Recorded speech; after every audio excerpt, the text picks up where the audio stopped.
Hey guys, and welcome back to Misha's Corner. Today I'm going to show you how to make a steak dinner for somebody. So let's get into it. Super easy to make. Probably not to a lot of people, but it's easy to make. Y'all got this, right? Just watch the video over and over and over. Share the video and let me know what you think. We're going to start with the mac and cheese because, to me it takes the longest. I'm going to be making a chipotle mac and cheese recipe, and so we're going to get into it. These are the cheeses that I'll be using, but you can switch it up however you want to. So the mac and cheese version I'm doing today will be the roux version. If you want to try any of my other mac and cheese recipes, I have an entire playlist of, I think, 10 versions or 10 different kinds or more of mac and cheese recipes. So to my pot, I have some butter down in here and some flour. You want to mix this out and cook it out for about 30 seconds or so just to get the raw flour taste out. Remember, all ingredient measurements will be in my description box, so make sure you guys check it out. So you want to mix this up gingerly. Don't be tearing up the pot, child. Okay?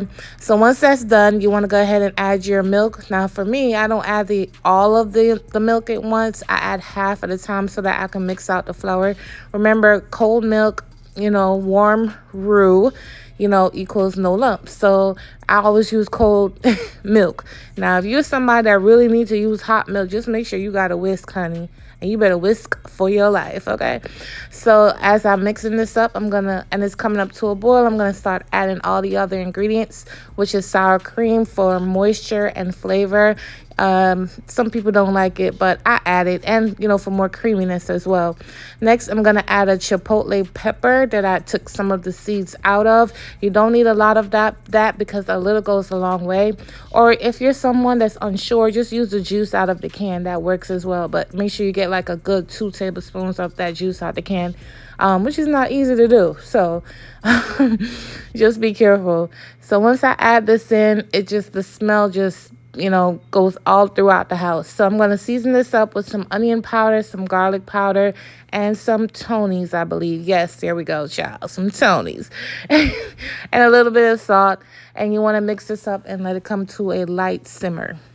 So now once that happens, you want to start adding your cheese down in here. And once you add all your cheese, you want to cut the stove off. Because what you don't want to do is boil the cheese. It works sometimes it doesn't. It'll break. But add the cheese. For me, I add the cheese and shut the stove off. That's how I do it. So you want to get this nice and mixed in until it's nice and creamy like that. And then I'm going to add the pasta. Now, it's totally up to you, the shape that you prefer. It's fine. It's all going to work. I just don't like penne. I don't know how people make mac and cheese with penne. I prefer other pasta dishes, but for mac and cheese, I don't like penne for this dish. So now I'm just going to mix it up. Look how nice and creamy that is. So creamy. If you want to add more cheese or a more stringy cheese, string cheese, I should say, you should just go ahead and add it in there, but this is what I used. So I added a layer of the mac to a greased pan, and then I add some cheese in the middle, and then I'm going to put the remaining mac and cheese mixture on top of that. I know it looks runny, but it has to bake. Remember, don't put it in the oven all thick because it has to bake. It's going to, not evaporate, but it's going to reduce. So however you want to say it. And you don't want it to be super dry. You want it to still be creamy at the end. And so now once you get the cheese evenly on top, you want to pop it into a 375-degree oven until it's nice and bubbly and golden. Now onto the steak, child. We're not wasting no time. That's the butter that I'll be using to coat the steak with. I have a ribeye here. You can use a steak cut that you prefer.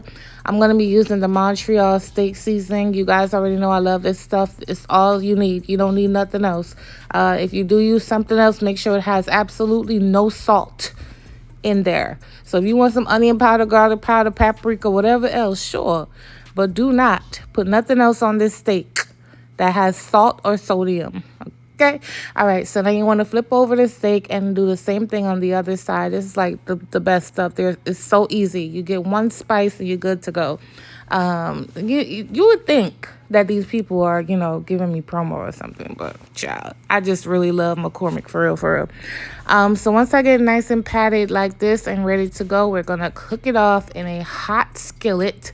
Now, should I have had a cast iron skillet? Sure. Or a grill? Sure. Would it be better on a grill or cast iron? Sure. But I didn't have one.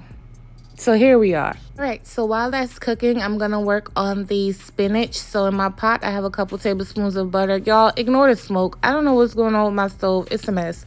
But to my butter, I'm gonna add some peppers, some garlic, and some onion, and some carrot. And then I'm gonna cook this down for about 5 minutes to get the carrot nice and tender, the onions nice and translucent, and the flavors just combining really, really well. So to this, I'm going to season it up with some Tony's, onion powder, garlic powder. You guys know the works and know how this goes. I don't season the spinach because it's the same thing. Like, you know, it's going to wilt down and get all down in there and yummy. So we don't need to season when the spinach goes down in here. You want to mix this up, like I said, it's nice and seasoned. But again, you can use the spices you prefer. I'm using what I have in my house, okay? I add an entire bag of spinach down in here, and now I'm just going to stir it until it wilts, and that's it. So comment below and let me know what's your favorite green. Like, for me, I could eat spinach every single day. I love spinach, but I also love broccoli, sugar snap peas. Collard greens is like number 4 out of top 5 for me. I love them. I like them, but I'm not the hugest fans of collard greens. But comment below, let me know what's your favorite green, and you know, maybe I'll make that on the next video. I don't know.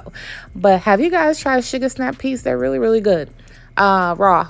And this is what the spinach looks like. So quick, easy, simple, and that's done. So now we're gonna flip the steak. Now, child, at this point, I'm like, Misha, why didn't you have a bigger skillet? Okay, but it was fine. It was nice and crusty, perfect. I loved it. I cooked mine for about it was probably 4 minutes, not that long. I'm trying to get a good medium on here, which I accomplished, which you guys will see in the end. So now I'm gonna add the garlic Parmesan butter down in here, and I'm gonna put some on top and some on the sides. And all you want to do is just keep basting your steak as it's cooking. And I will definitely buy this butter again, but I feel like I prefer the HEB version of this butter. This one was good, but it's not as pungent as the HEB flavored butter. And so I think I'll probably buy that one instead of this one. But this one was actually good too as well. I tasted more of the Parmesan versus the garlic. But you want to baste your steak just like I'm doing here. Look how good this looks, you guys. Again, if you want to cook your steak a lot longer, just cook it longer, you know. But honey, I can't eat a tire, okay? But it's totally up to you guys. You know, no shame, no shade. Cook your steak how you prefer to cook it. And yeah, so this is what the macaroni and cheese looks like once it's out the oven, nice and golden, bubbly, smells amazing, and good to go.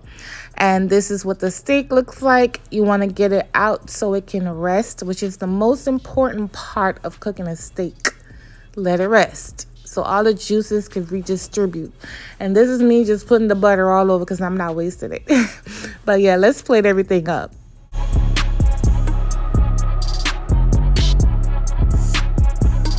All right, so my steak rested for about 15 minutes, and this is what it looks like sliced up. It's perfect to me. This is how I like it. You want yours less cooked or more cooked, you know what to do, okay? So now I'm gonna plate this up. Look at the mac and cheese. It's nice and creamy and delicious and not runny like it was when we first put it in the pan. This is ignore my little pumpkin in the back. I know y'all could hear it. Now I'm gonna add my steak alongside. Look how pretty this is. And you want to add some of that buttery steak juice all over. Like, I can't believe how beautiful this turned out. Like, obviously, but you know how sometimes you cook something and you're like, oh my God, this actually look good. So then I'm going to add the spinach on the side, looking like a poor thing in the corner, but you guys know the tea. This is actually a steak recipe video, but I wanted to show y'all like the full meal. But this is how it looks, you guys, and I'm going to give y'all the first bite because y'all always say I don't give y'all nothing. Okay, but if you want to make this recipe, make sure you use my video. Make sure you cook this for your babe, be it whoever you're dating or your family member. You're good to go, you know. And this is how it looks. Let me get the macaroni, a piece of steak, and some spinach, and boom. Thank you guys so much for watching. I love you for your support, and I'll catch you on my next video. Bye.